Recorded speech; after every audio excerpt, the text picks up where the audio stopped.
Why strong passwords are so important.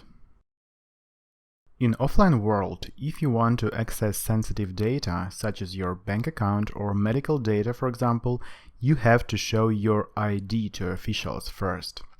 The ID at least has your full name and a photo. Moving your attention from offline to online world, you may think of your full name as a login and your photo as a password. So if someone looks exactly the same as you, he or she can use your documents to get access to your data. The same thing with passwords. Your login is often publicly known, but your password is the thing that keeps your account and personal data private and secure. Now imagine that 98% of people look the same. And almost everyone has the same face and the same photo in their passwords and other IDs. That is exactly what happens in the realm of digital identities, passwords.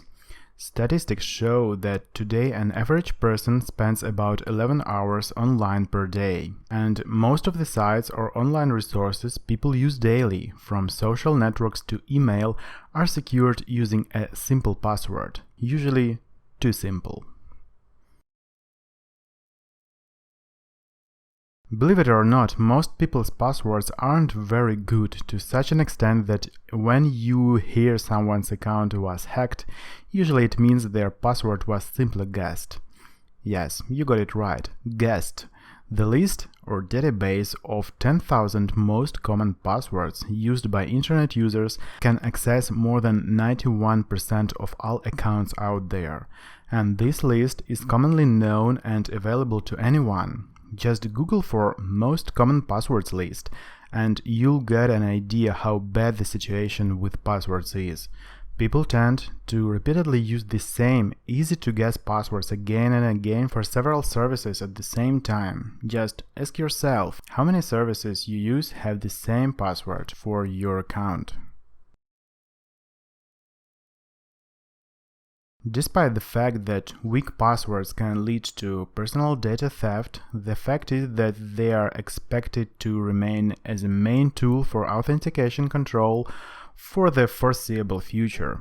Yes, we today see the implementation of fingerprint scanners, iris scanners, and other fancy authentication techniques, but in most cases these techniques are only an additional layer of security upon the password layer and can be overridden by simply entering your hopefully secure password.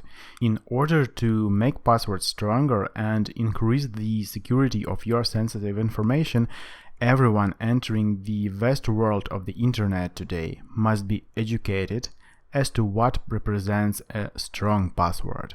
At this point, let's go on and take a look on how can we enforce our passwords.